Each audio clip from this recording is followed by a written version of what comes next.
มด้วยเสียงเพลงอวยพรแก่คู่วิวาคืนนี้อายเศร้าแต่เจ้าเป็นสุขกระเป๋ามันเผา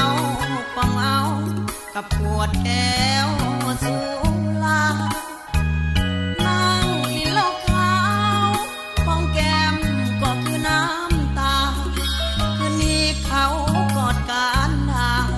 อายกอดสุราล้างใจ